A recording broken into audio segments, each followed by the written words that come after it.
So my 30th birthday is coming up soon. It's December 12th, 12/12.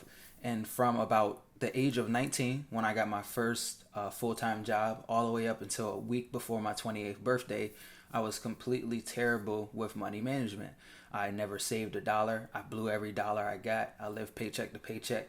I cashed out every 401k. When I left employers, I didn't roll them over to the next employer or put them in IRAs. I was just completely uneducated on what to do with my finances. So a week before my 28th birthday, I was denied on a home loan. I tried to buy a house for my family, which is almost 2 years ago now, and they pretty much laughed at me and said, no, you don't have enough assets, you're broke, your credit score is too low, and your debt's too high.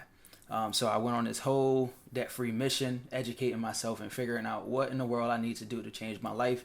And that way, next time when I come to the same table and talk to the same broker, not only are they telling me I'm approved, but like I'm more than approved. It's like, what would you like now? Instead of, okay, these are the options that we have for you in your specific situation, because that's what they were telling me. They didn't even tell me to pay off everything.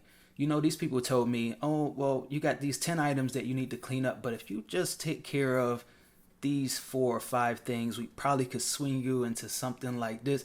So they weren't trying to educate me. They were just trying to get me to get a loan as soon as possible so that they can put money in their pockets. So I got out of debt March of 2019 this year.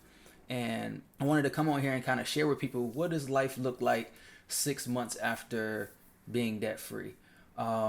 Well, I'll tell you, you can definitely do more. I can definitely do more than what I was able to do before when I had the 75K in debt. But be honest with you, there's a lot of people I give advice to this day that actually have more money, more actual raw cash in their bank accounts than me. They telling me they got $12,000 in their savings account, and then they're stressed. And I'm like, I don't even have $12,000 in my savings account, and I don't feel any stress or weight. That debt is like a burden. It really is a burden on you. They have $12,000 in their bank account, but they owe $18,000 on a car. They owe $30,000 in the student loan. They owe $6,000 on their credit card. So they know even with that 12 grand in their bank, they're still broke. At the end of the day, they have a negative net worth. And that burden, I don't want anybody to feel. Now, I might say I got $4,000 in the bank, but I don't owe nobody nothing. I'm actually positive $4,000. Whereas if you owe somebody $50,000 and you have $12,000 in the bank, you're negative $38,000. Even though you have that cash deposit in your account, you don't have much. You're actually in the negative. But you can paint a picture and make it seem sweeter than it is. And I've never been that person that wanted to paint a picture to make things seem sweeter than it is. I'm not broke anymore, but I still don't have much. And we're 2 years into my plan almost. So what happened was, I'll give you the sequence. I paid off 75K in debt.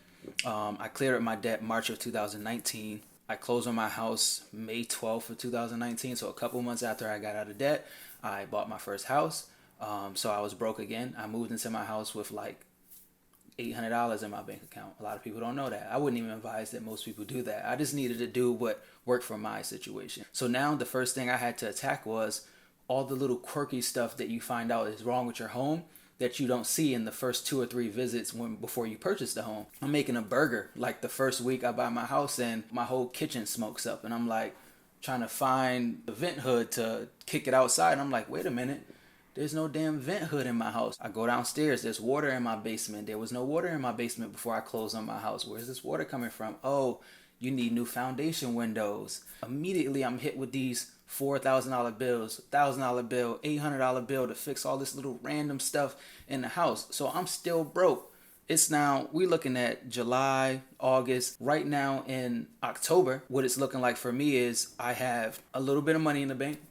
I have a 3 to 4 month emergency fund saved. I have a few grand in a Roth IRA. I have a few grand in a college savings account for one of my sons, not even both of them.